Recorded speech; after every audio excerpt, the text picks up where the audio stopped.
Proceus is an end-to-end PropTech solution for property developers. Proceus offer property sales booking system, ProCRM for leads management, ProFix for property defect management system, and ProBilling for billing and collection management. Proceus was established in 2015. It's a PropTech company that certified with MSC status in 2017. In 2019, Proceus became a member of Malaysia PropTech Association. By June 2019, Proceus officially entered the commercials market. Within 1 year, it's enjoying rapid growth of 300%. In September, Proceus was awarded with a Golden Bull Award, emerging SME for its tremendous growth and success. Proceus was also nominated for the Innovative Technology Award in PropTech Solution by IBR Asia Group. Proceus offers the most suitable digitalization solutions for properties developers. Get in touch with us now at enquiry@infradigitals.com.my.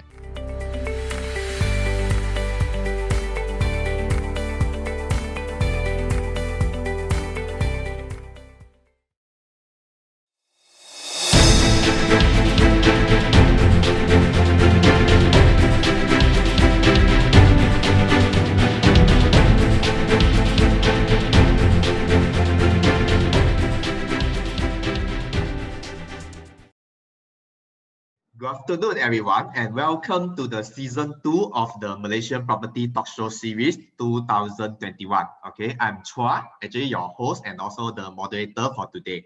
First of all, let me share with you guys about this talk show series. Okay, this is actually not the first, but it's the second series that organized by the Malaysia Property, and this talk show series aims to explore the interaction of the real estate, construction, innovation, and also the technology during the new normal times imposed by the COVID-19 pandemic. So for our season 2, we managed to have an excellent lineup of the knowledgeable guest speakers to debate and discuss on various property and PropTech related questions, while highlighting the challenges faced by the real estate industry. Okay, so every Saturday we will explore and discuss with our invited speaker the different solution and also the opportunity presented by a long-term benefit of a full digital technology adoption. Okay, but today our Malaysian Property is very honored to have our guest speaker today for our opening ceremony and also our first section of this Malaysia Property Talk Show Series 2021. Okay, there's two industry tycoon. Okay, the first one is the Dato' Ho Hong Sang, in his position of the Vice President of REDA and also the Chairman of REDA Selangor branch.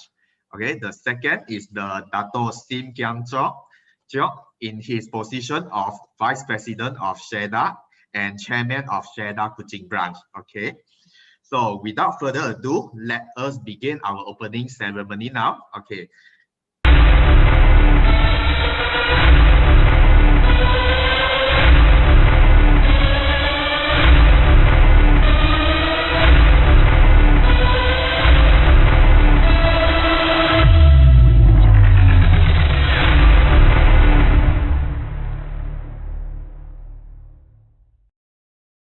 Wow, okay, that's a very nice opening video that we're actually having our honored guests today from REDA and also SHEDA.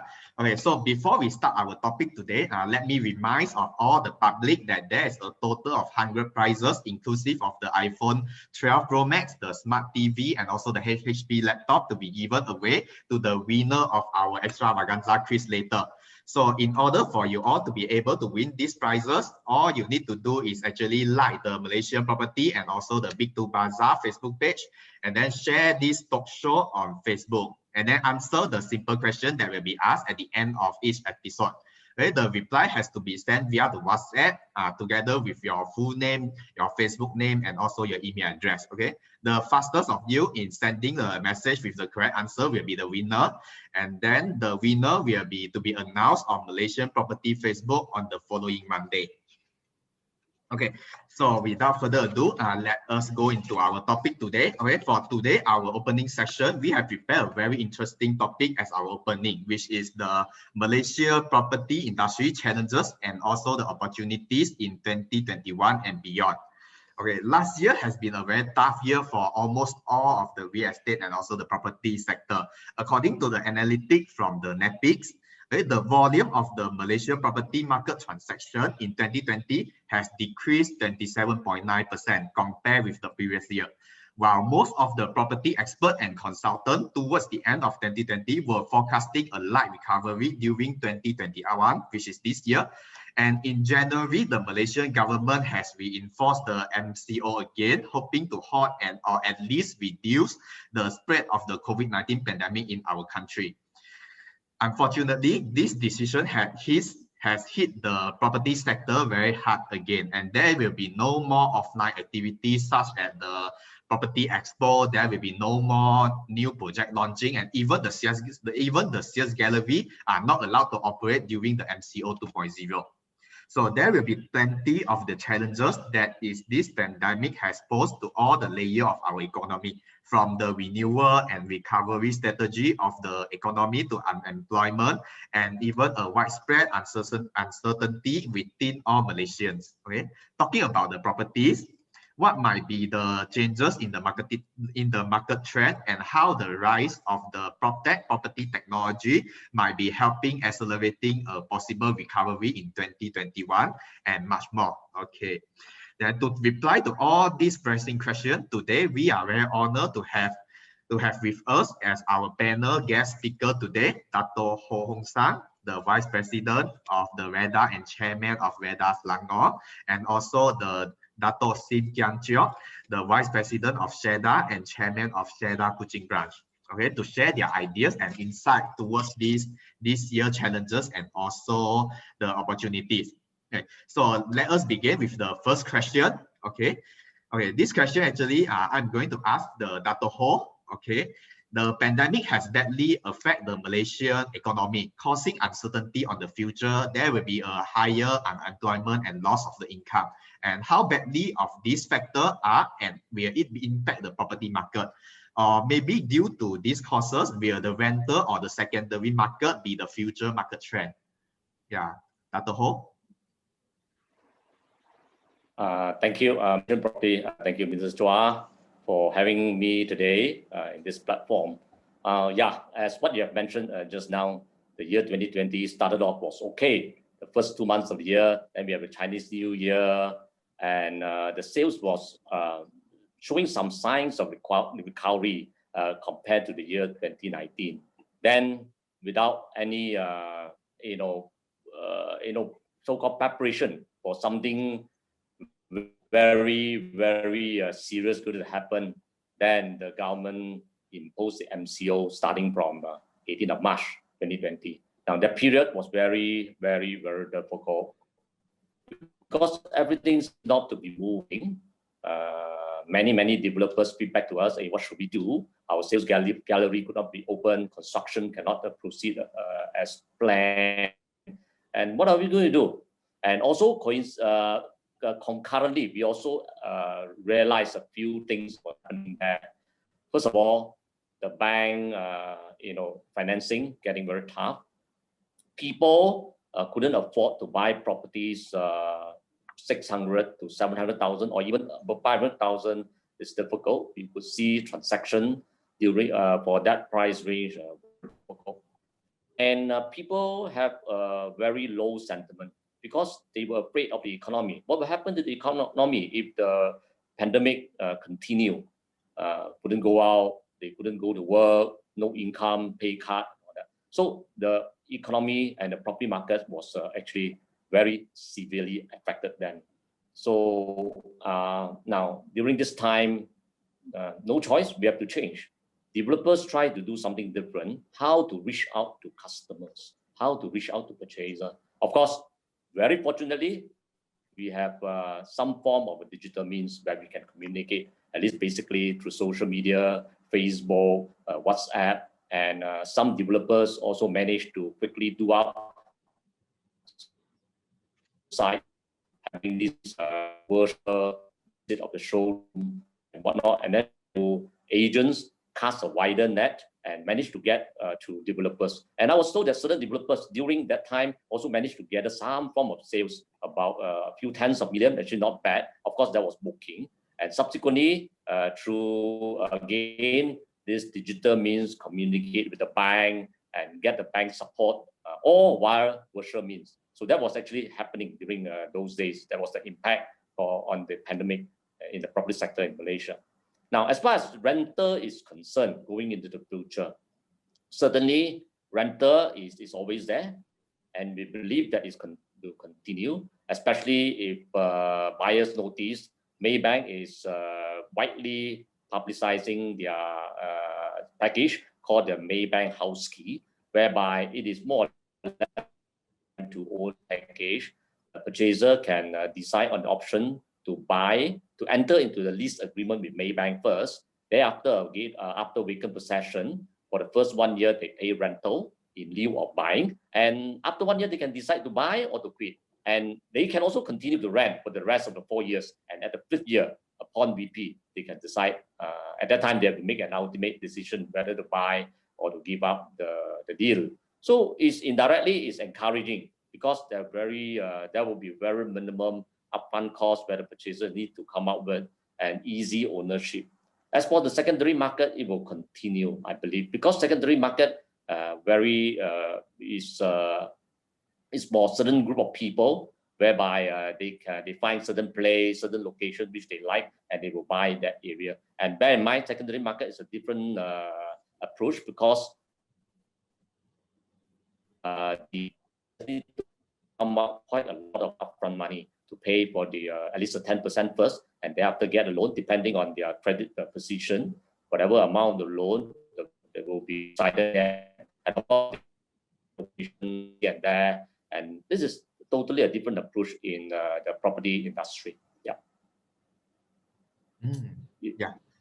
Okay, thank you, Dr. Ho. Okay. Just now you got mentioned that actually some of the developers actually they are trying to switching their so-called their traditional marketing, their traditional way of doing the sales and marketing from the physical to digital, right? And then this is also our another question that to both of you guys is, what is the status of the PropTech property technology adoption in the property industry? Because that we found that most of the property developer actually viewing this as an opportunity for a full digital transformation adoption during this COVID-19 pandemic period, because then everything is locked down. They are not able to organize any events. Then they are actually looking the sales.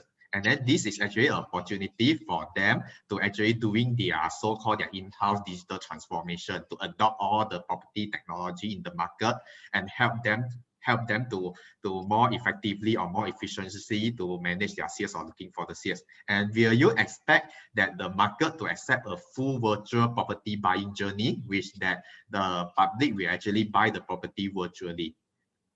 Yeah, Dr. Ho. Okay. Actually, the industry are already moving towards the digitalization transformation of their traditional way of doing things into a more in a different way, a disrupted way by means of technology. Of course, as usual, as human beings, operator of business owner, many of them still look see and see whether they want to proceed ahead or not. But they couldn't wait anymore. When the pandemic arrived last year, they had to accelerate their transformation, because without that, you may be wiped out from the industry. So an opportunity arises because of the pandemic. The business owner need to find another way of doing things. You cannot stick onto the traditional way anymore. So PropTech can be enabled through websites, through mobile apps, and then PropTech is about it's a disruption to the conventional way of doing business. And disruption thereafter, when you disrupt it, improve on it, basically improve quality, improve the efficiency, and make it more easy, more customer friendly to approach our customer in doing so. So basically, PropTech is about you transform or disrupt the way to buy, to rent, to sell, even to design, to construct, deliver vacant possession, and also manage your properties using technology. So it will be a journey. We see how it evolved over the years, but now from a very low usage, I believe is coming up every what we observe. Many property development companies, of course, I do not know the percentage, but a high percentage of them are actually using one format or another these digital means of doing business already. So it's an immutable situation, and there's no choice. We have to move ahead. Yeah. I agree for this, because that actually during this period of time, actually the technology is one of the way that to help them to get the exposure and even to help them to search for their needs also. But how about Dato' Sim? What is your opinion for this one? Because that is it at East Malaysia also facing the same thing? Good afternoon, Daniel Chua. Good afternoon, Dr. Ho. In Sarawak, we are enjoying HOC campaign. We have about 132 registered properties by 87 developers in Sarawak. And in Kuching, there's about 417 registered properties by 55 developers. And to date, we certified about 400 over units worth about 200 over million since the start of the HOC movement. So we have done a quick check and found that 90% of the properties have an active FB account. That means it's a good indication that the developers, the development industry in Kuching and in Sarawak are active in the digital transformation through their social media and marketing.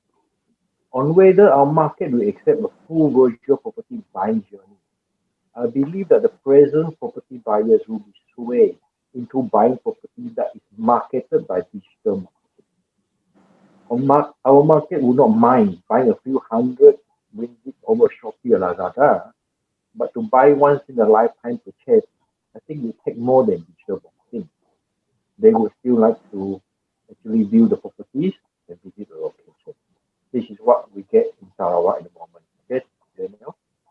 Yeah. Thank you, Dr. Sim, for your analytic and also your survey towards this product adoption. It seems that for the East Malaysia, actually, they still need some time to really adapt all this digital transformation journey. Okay, then talk about the East Malaysia. We all know that actually the overhang and also the unsold property number actually is happened for the whole Malaysia. Okay, and even that they has actually have been slowing down the market even before the pandemic, and also the property buyer feel that actually that widespread of the oversupply of the property was unfortunately reality. Okay, can it be that the slowdown in the new project launching caused by this pandemic actually be looked as a so-called positive trend, that all the market actually slowing down the new launching, and then it will helps the whole Malaysia, not only the peninsula but also the East Malaysia, to trying to get rid of the overhang and also the unsold property number? Okay. Thank you for the question, Chua. Our overhang property in Sarawak are still very small, about 2,100 units of various heights. We can't totally lay the reason of being expensive as the reason for overhang. As our record shows, affordable houses are also in the list. So it means that there are other factors to be considered, such as poor location, unsuitable type and design, etc. In Sarawak, we don't have much of a Bumi reserve unit forming part of the overhang. So this pandemic slowed down the supply, and could this be a good thing? Well, yes and no. Yes, if we have an oversupply situation. No, if we have a pent-up demand, even before the COVID pandemic. We know the market is very active now with the HOC minimum 10% discount and a low bank interest. It's cheap to buy now, and the market is responding accordingly. The pricing of houses, if you price the house correctly, in the affordable range or in the demand range. I know of a new launch in a good location, and it's doing very well. In some established project in a further location from the city is doing well, but not as well as a new launch. So we developers also compete a location apart from pricing, supply, and demand, etc. Yeah. Yeah, okay. Thank you, Dr. Sim. That actually you conclude that actually the so-called the overhang, also the unsold property number actually is based on the quality of the project. Like depends on whether the project actually is located at the strategic location or whether the strategy or the sales and marketing really work for that or not. Okay, thank you, Dr. Sim, for sharing this thing. Okay, so this is a message to all those public, guys, users, please remember to stay with us till the end of this talk show. We will have a quiz section with a total of 28,000 of prizes giveaway, providing that you can answer the question. Okay, before we come to the quiz, remember to like our Malaysian Property and Big to Bazaar Facebook page, and also share this talk show on your Facebook. Okay, so we comes to the number 4th question. That will be actually point to the Dr. Ho. Okay, like during the last 2 years, the property prices has been stagnant and lately have even start dropping. We found there is a trend for the pricing drop for the property. Okay, for the property buyer and also the public at a large are concerned about is it will further drop about the pricing, and what is the property developer view on this? And is this above of the trend that will keep on dragging the property value down for that? If so, then it will be takes how long? Okay. In the property industry, be it any industry, economy is about a supply and the demand situation. There's no doubt we have received feedback from fellow developers in the industry that our price stagnant, the price, even some of their properties, the price they need to give some rebates and discount before they can clear it and whatnot. But I echo what Dr. C mentioned. Properties is very sensitive to location. Those days you call it location. But now perhaps a little bit different. Yeah, location is important, but the connectivity is also very, very important. Development nearby, very good amenities like MRT, LRT station, highways in front of the development, and good concept development, be it a little bit far away, and easily accessible to amenities like shopping area, schools, hospitals, and of course another thing is about the branding.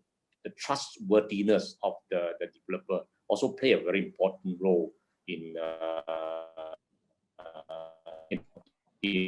whether they will depreciate or appreciate in value over time. And there's another also very important component of property is about the maintenance. Is the maintenance affordable? The service charge affordable? And is it well maintained? The property manager, is it okay? All these are very important contributing factor to the prices of property. Property must be sustainable. A sustainable property also means that it is also well occupied. If places development not well occupied, there is always a high likelihood that the price will either stagnant or go down. Now, moving ahead, in fact, development industry is of the opinion that 2021 is a recovery year. It's already too much of bad news in the year 2020, and we have to move ahead. And of course, the government is also working very hard. As far as radar is concerned, we are also working very hard to collaborate with the various government agencies, NGOs, and the government to work out some form of strategies or formula how to boost up the macroeconomy. Because if the macroeconomy is able to move, there's growth in the economy, people will once again have good income, growth in the industry, and things become better, jobs, the unemployment rate goes down, and all these are very, very important factor for the property prices as well. And furthermore, moving forward in alignment with the government call to go for affordably priced, developers are doing their very best, taking into consideration various aspects of the development like land cost, concept, design, and the speed of construction, packaging, customer service, and whatnot, to give very value for money properties to the customer. So moving forward, yeah, it may not be a sharp rise in the prices, but believe that there will be a recovery. So how long? Well, it's difficult to predict how long. Perhaps after the first half of the year, let's see what happened. And definitely in the year 2020, we will see some upside already. And don't forget, the vaccine is available. So this is the best cure for the pandemic at this moment. Either we are worried whether it work or not, whether Pfizer work or not, or this or that brand work or not. But it's something we have to look forward to, because without vaccination, certainly the pandemic couldn't be be controlled or curbed. So I think that is a bright side of the economy in general and the property industry in particular. Yeah, thank you, Dr. Ho. Yeah, we know that actually not only for the government side, but actually the property developer also plays a very, very important role in actually doing this economic recovery. Like, as I know that actually Dr. Ho is not only the Vice President of the REDA, you are actually also the CEO of the Masing, right? Then in this case, we find out that some of the developers actually they are actually also trying to come out their own campaign to try to help out the so-called the public and also the buyers, so that they are able to afford to buy the house at even more lower booking fee, or maybe they can help them on the loan interest side lah. Okay, so basically, in order to recovery for the whole economy, actually there is a joint effort lah, not only for the government, not only for buyer, but also the developer side. Okay, then for the Dato Sim, okay, yeah, that's a question for you. That Malaysia has responded extremely well to the first wave of the pandemic, and in August 2020, the government side has launched the Penjana plan, which was slowly proceeding towards the recovery of both economy and also the property market. Like since the last year November, unfortunately, the daily infection has been keep on rising, and the second wave has hit the Malaysia. Then how the developer are looking at the economic and consequently the property market recovery in terms of the property outlook 2021 and beyond. Okay, thank you, Chua, for the question. In Sarawak, we have our own SDMC, Sarawak Disaster Management Committee, headed by our Deputy Chief Minister, Dr. Suka. We have our immigration autonomy, and we cross our borders, and we have our strict quarantine program. We manage to control infection that the hospital are not overwhelmed. But lately, in the other town, Cebu, we have a spike, and it's putting pressure on the hospital with high infection rate in Cebu, Miri, and the smaller towns in the central region. So in Sarawak, we have similar challenge as in Malaysia. My personal economic outlook for 2021 for Sarawak is optimism, as we can't get as low as last March when we had the first MPO, where our GDP dropped by 17.5% in that short 2 months. My belief is that what goes down must come up in most business cycles. Our government is fine-tuning the lockdown so that we don't have to have such a slowdown again in the economy, as we have learned that certain sectors can still function without causing further spikes in infection. The other optimism is, as Dr. Ho said, the availability of vaccine. And now PM has announced that the vaccination program will start in March and will end in the first quarter of 2022. My guess is that we can have herd immunity by the end of this year, and our border will reopen by the third quarter of this year. This is good news. However,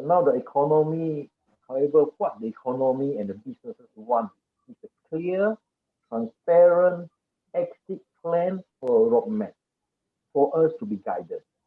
Till today, we only have piecemeal information from here and there, and it's difficult for any investors or businesses to do much now. We can't even use any of the information to project forward, to move forward, to plan forward. The state and the federal government are doing their best to provide all the assistance for us, the people, the business, right through the pandemic. However, they can do more to ensure that the pandemic do not destroy many businesses by increasing and providing longer wage subsidies or automatic moratorium on bank loans.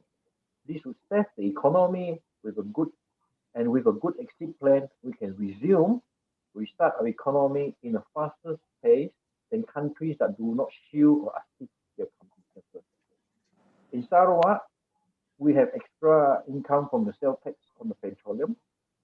10 Borneo highways on the way to be completed. In Kuching, we have ART, public transport, in the pipeline. This is something that we all look forward to. we have much optimism for Sarawak economic outlook for 2020. Thank you, Chua. Yeah, Dr. Sim, understand that.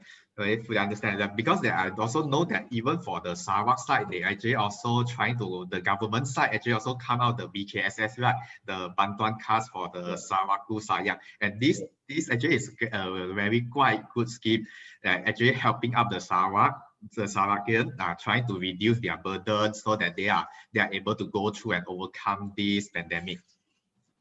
Yeah. Okay. So then for the COVID-19, actually, that just now Dr. Ho also got mentioned that COVID-19 has accelerated the speed of the digital transformation, and also the adoption is in not only for the property industry, but also in most of the industry. And latest number from the Department of the Statistics of the Malaysia have shown that almost 70% of the professional workforce in the service industry has adopted the work from home practice. And most of the new tech startups are flourishing like never before.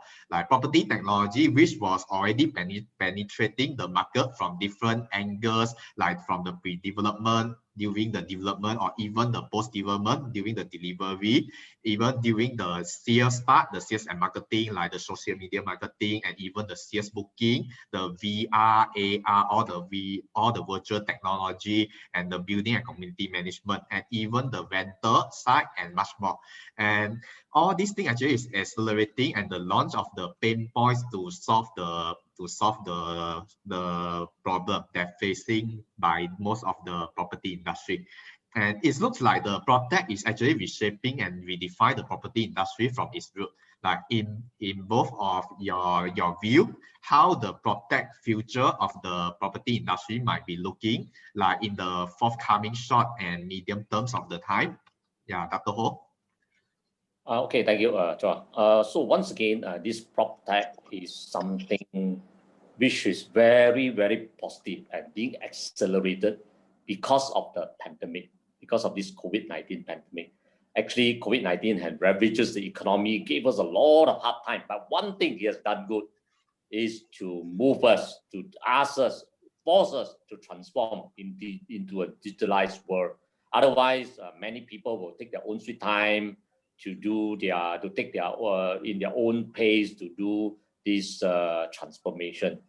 Now I think many of us, basically it's a short term, is digitalization, PropTech, while buying experience, digital marketing. So these are all very currently ongoing. And I remember during the MCO period last year, some developers told me they were still having meetings with consultants doing design, because you have all the, we can always communicate with each other via Zoom, via Microsoft Teams, and those designs can easily be exhibited on the screen. And there was communication then, and some conclusion of the design was arrived at. So it was another easy one that ongoing is about digital vacant possession. When the deliver vacant possession, can always have these apps, customer appointment, when, what date to, and then venue to meet each other, and thereafter can meet each other physically to inspect the house before vacant possession. If they have any problem, any complaint on the defects, they can always wire apps to inform the developer, hey, they are not happy with this, not happy with that, and thereafter the developer can do the rectification accordingly. So all these are the low-hanging fruits already in place now. Moving into the future is about now there's one big issue that we need to face about PropTech. It's also about digital construction, or rather we start off with digital construction management. I think not so easy. Some organizations already started to do that. Just to give you a glimpse of what digital construction means, one fine day, a robot can supervise the work, and robot can move up and down a building, they can supervise the work, and then they can identify the defects and straight away transferred to other device that, hey, better pay attention to this part of the building, you need some form of rectification. And that is about digital construction.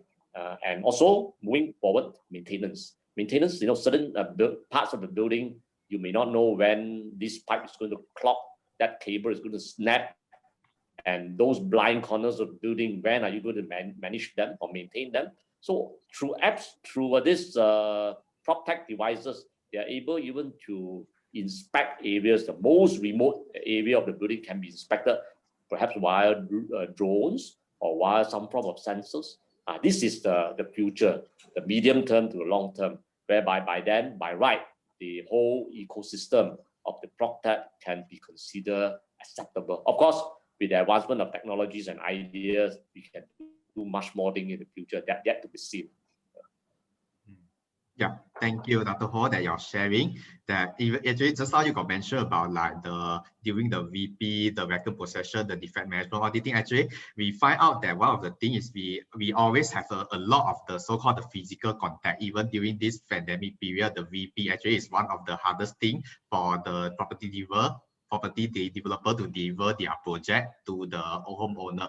And this is why the technology, the property technology came in that actually helps them to minimize their so-called their physical contact, so that even the homeowner, they are actually also able to submit their defect record. The contractor can just work on their defect record and the different place. Yeah. Then how about for the Dato Sim? What is your PropTech? What is your opinion on the PropTech future at the East Malaysia side? Okay, well, we know the digital commerce has accelerated the growth due to the pandemic. I know in UK, this 1 year of pandemic is going to 5 years growth in e-commerce. It is significant, and it is similarly happening in Malaysia. Digital marketing on property sales will be there, and we know 90% of HOC registered properties are on Facebook. So there's no turning back in this digital economy. The people that buy houses now are all young purchasers, and they are brought up in this digital technology. So without digital technology, it's like they are handicapped, they come back in the future. So with the digital technology marketing, it helps. It's going to be the way forward for property sales and development. As I said, digital properties will not happen until actual physical viewing of property. Again, it's also you have to mix both worlds together.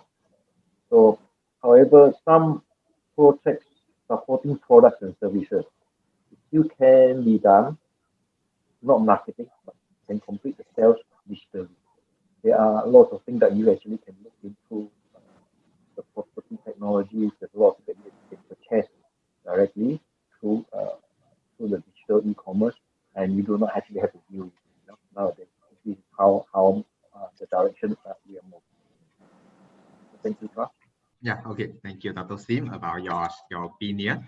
Yeah, okay. I think that due to the time constraint, I think that's all for today. That I believe that public still got a lot of questions, but we will keep this for the next section. Okay, like before we end our discussion today, can I invite both of you just give a very short closing remark for our audience? So Dr. Ho, maybe you first. Today this particular program is very, very relevant. I believe it will be an eye-opener for many about property technology, which is inevitable. Either you like it or you don't. We are going to embrace this property technology from now into the future. It will be getting more and more widely used, and if you don't use it, you'll be out of the industry. Okay, thank you, Dr. Ho. How about Dr. Sim?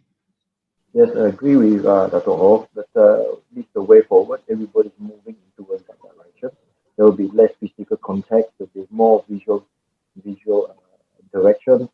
So property technology, there's things much more. There's much more to discover. There's much more to learn. There's much more to be in the market, all for the convenience of us, everybody, users of houses, users of our properties. Okay, thank you. Yeah, okay. I fully agree to both of you guys that your closing remark here, like just like what the Dr. Ho say, whether you like it or not, you have to adapt the technology to keep your business operate without having too much impact in this new normal. And actually, you are making the first step now in the technology adoption or the digital transformation is whether you go first or maybe others. So it's actually a timing matters, whether you first or others. Okay, and also thank you, Dr. Ho and also Dr. Sim, for taking your time out from your very busy schedule to be here with us today. And I'm sure that our audience has benefited a lot from what you have shared today. Okay, thank you very much. Okay, then now here we are for our very last section today. I guess this is most of our audience is waiting for.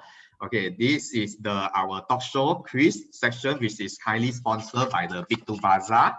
Okay, let me remind everyone to like our Malaysian property and Big 2 Bazaar page and share this talk show on your Facebook. Okay, so from here I will be asking you guys 3 questions. Okay, the fastest sender with the correct answer will be the winner, and the winner will be announced on Malaysia Property Facebook on the following Monday. Okay, so for our the third prize question, who were our talk show guests today? Okay, our 2 handsome Dato here.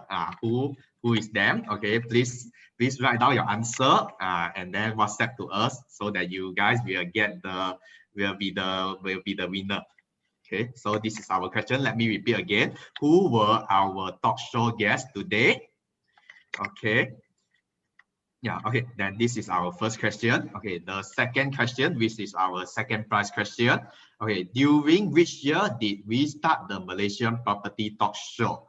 Okay, like as I mentioned on the opening that our Malaysian Property Talk Show series is not the first, but is the second. So when is the first series, the first season of this Malaysia Property Talk Show? Okay, kindly answer this question and then WhatsApp to us. Okay, then okay, here comes to our first prize question today. Okay, who is the gold sponsor of this year Malaysian Property Talk Show?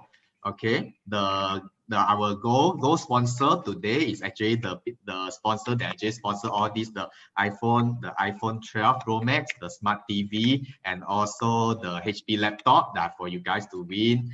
That okay, let me repeat again. Who is the gold sponsor of this year Malaysian Property Show 2021? Okay, so guys, remember to send your correct answer to our WhatsApp.